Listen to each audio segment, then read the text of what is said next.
ബഷീർ സാറിന്റെ കട്ടൗട്ടിൽ പാലഭിഷേകം നടത്തുന്നതിന് എന്ത് അനീതിയാണ് ഇവർ കാണുന്നത്?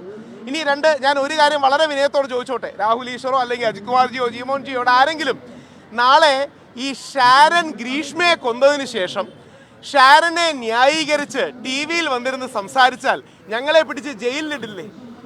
നേരെ തിരിച്ച് കമാൽ പാഷ സാറിനെ പോലൊരു ഹൈക്കോടതി ജഡ്ജി, ഇന്നലെ നിങ്ങൾ എല്ലാം കണ്ടു കാണും, എല്ലാ ചാനലിലും ഇവിടുന്ന് പറയുകയാണ് ഗദ്യമില്ലാതെ ഗ്രീഷ്മ ഷാരനെ കൊന്നതാണ്. ഷാരൻ യഥാർത്ഥത്തിൽ പുണ്യാളനൊന്നും അല്ലല്ലോ. ഷാരൻ എന്തിനാണ് യഥാർത്ഥത്തിൽ ഗ്രീഷ്മയുടെ വീട്ടിലേക്ക് പോയത് എന്ന് പറഞ്ഞു മരിച്ചൊരാളെ അപമാനിക്കുകയാണ്, മരിച്ചൊരാളെ അവഹേളിക്കുകയാണ്. മരിച്ചൊരാളെ അവഹേളിക്കുന്ന ഈ അവസരം ജസ്റ്റിസ് കമാൽ പോഷ സാറിനെ പോലെ വലിയൊരു മനുഷ്യൻ ചെയ്തിട്ട് എത്ര പേര് പ്രതിഷേധിച്ചു? ഈ രണ്ട് മീഡിയക്കാരോടെല്ലാം ഒരൊറ്റ ചോദ്യം, ഒരുപാട് ചോദ്യങ്ങളിലേക്ക് പോകുന്നില്ല. ഈ കേസിലെങ്കിലും ഗ്രീഷ്മ വേട്ടക്കാരിയും ഷാരോൺ ഇരയുമാണെന്ന് സമ്മതിക്കുമോ? ടി വിയിലെ പലരും സംസാരിക്കുന്നത് കേട്ടാൽ ഷാരൻ യഥാർത്ഥത്തിൽ വേട്ടക്കാരനും ഗ്രീഷ്മ ഇരയുമാണ് എന്നുള്ള രീതിയിലാണ് സംസാരിക്കുന്നത്.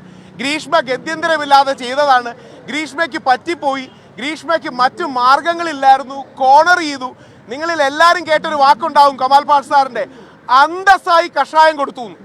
രാഹുൽ ഈശ്വർ പറയണമല്ല, നിങ്ങളെല്ലാം ടി വി ചാനൽ കേട്ട് കാണും. അങ്ങനെ ഒരു ചലഞ്ചിന്റെ ഭാഗമായി അന്തസ്സായിട്ട് അങ്ങ് എടുത്തു കൊടുത്തു. ഇത് ഷാരോണെ കുറിച്ച് പറഞ്ഞിരുന്നെങ്കിൽ ഇവിടെ നിൽക്കുന്ന AKMക്കാര് ഷാരോൺ ആണ് ഗ്രീഷ്മയെ കൊന്നിരുന്നെങ്കിൽ ഷാരോണിനെ ന്യായീകരിച്ച് പറഞ്ഞാൽ നമ്മളെ അറസ്റ്റ് ചെയ്യൂലേ? അപ്പൊ യഥാർത്ഥത്തിൽ എന്നിട്ട് ഇവിടെ ഒരു പ്രതിഷേധം നടത്താൻ സമ്മതിക്കുന്നില്ല. എന്ത് ന്യായമാണുള്ളത്? പലപ്പോഴും സ്ത്രീകൾ അവരെ ഇങ്ങനെ വേട്ടയാടുമ്പോൾ അല്ലെങ്കിൽ സ്ത്രീകളെ വേട്ടയാടുന്ന കേസിൽ സ്ത്രീകളെ ഒരു കാരണവശാലും മോശം പറയരുത്, സ്ത്രീകൾക്കെതിരെ വാക്കുപോലും പറയരുതെന്നൊക്കെ മുഖ്യമന്ത്രി അടക്കമുള്ള ആൾക്കാർ പറയുന്നുണ്ട്. നേരെ മറിച്ച് ഷാരനെ കൊന്നതിന് ശേഷം 11 ദിവസം വെള്ളം കുടിക്കാതെ ഷാരനെ കൊന്നതിന് ശേഷം ഷാരനെ ഓർമ്മിക്കാനായി ഇവിടെ കൂടിയപ്പോൾ, ഷാരനെ സ്മരിക്കാനായി ഇവിടെ കൂടുന്നത് തടയുന്നത് പുരുഷ വിരോധമല്ലേ? നമ്മൾ ആലോചിച്ച് നോക്കിയാൽ മതി. നാളെ നമ്മൾ ആണുങ്ങൾ അങ്ങനെ ആരെങ്കിലും വിഷം കൊടുത്തു മരിച്ചാൽ ആ വ്യക്തിക്ക് അനുകൂലമായ ഒരു സ്മരണയോ ഒരു പരിപാടിയോ സംഘടിപ്പിക്കാൻ സമ്മതിക്കില്ല. ഞാൻ മനസ്സിലാക്കുന്ന പോലീസുകാർ കട്ടൗട്ട് എടുത്തുകൊണ്ട് പോയി, ഒരു ജഡ്ജിയുടെയാണ്.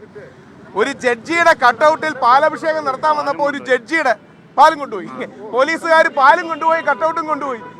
ഈ നാട്ടിലെ പുരുഷ വിരോധം തെളിയിക്കാൻ ഇതിനപ്പുറം ഒരു കാര്യം ആവശ്യമുണ്ടോ? ഞാൻ അതുകൊണ്ടാണ് പറയുന്നത്, ഞങ്ങൾ പുരുഷ കമ്മീഷൻ വേണം തുടങ്ങി ഒരുപാട് കാര്യങ്ങൾ റേസ് ചെയ്തു. ഇന്നലെ അജിത് കുമാർജിയോടക്കം കമ്മ്യൂണിക്കേറ്റ് ചെയ്തിരുന്നു. നിയമസഭയിൽ പോയി ശ്രീ എൽദോസ് MLA കണ്ടു. എൽദോസ് MLAക്ക് ഒരു ഡ്രാഫ്റ്റ് കൊടുത്തു. വനിതാ കമ്മീഷൻ പോലെ, യുവജന കമ്മീഷൻ പോലെ ഒരു പുരുഷ കമ്മീഷൻ വേണം എന്ന ഡ്രാഫ്റ്റ് കൊടുത്തു. അത്തരം കാര്യങ്ങളൊന്നും മാധ്യമങ്ങൾ ശ്രദ്ധിക്കാറില്ല, പലപ്പോഴും വേണ്ട രീതിയിൽ ശ്രദ്ധിക്കാറില്ല. ഇന്ന് വളരെ ജെന്യുവിനായി ഒരു ജഡ്ജിയുടെ, അതും ബഷീർ സാറിനെ പോലെ പ്രഗത്ഭനായ ഒരുപാട് മേഖലകളിൽ കഴിവ് തെളിയിച്ച ഒരു ജഡ്ജിക്ക് പാലഭിഷേകം ചെയ്യുമ്പോൾ അത് വയലൻസ് എങ്ങനെയാകും? അപ്പോൾ ഇതാണ് ഈ നാട്ടിലെ പുരുഷന്മാരുടെ അവസ്ഥ എന്ന് മാത്രം ഓർത്താൽ മതി. എനിക്ക് ഉറപ്പുണ്ട് ഒരു മീഡിയക്കാർക്ക് ഉള്ളിൽ തോന്നി, എല്ലാവർക്കും അത് ഉള്ളിൽ തോന്നി കാണും. ആരും ഷാരനെ ഒന്നും അങ്ങനെ വേട്ടക്കാരൻ വിളിക്കില്ല. പക്ഷേ ജഡ്ജി ഹൈക്കോടതി ജസ്റ്റിസ് ആയിരുന്ന ഒരു കമാൽ പാഷ സാറ് യഥാർത്ഥത്തിൽ ഷാരനെ കുറിച്ച് പച്ചക്കള്ളങ്ങൾ ടി വിയിലിരുന്ന് പറയുകയാണ്. കോടതി വിധിയിൽ തെളിയിച്ച കാര്യങ്ങൾ പോലും കള്ളം പറയുകയാണ്. ഷാരന് ഗ്രീഷ്മയുടെ മോശം വീഡിയോകൾ ഉണ്ടായിരുന്നു, ഷാരൻ ഇവളുടെ കല്യാണത്തിന് തടസ്സം നിന്നു, അങ്ങനെ ഗത്യന്തരമില്ലാതെ റാങ്കൊക്കെ മേടിച്ചിട്ടുള്ള ഈ കുട്ടിക്ക് കൊല്ലേണ്ടി വന്നു എന്ന്.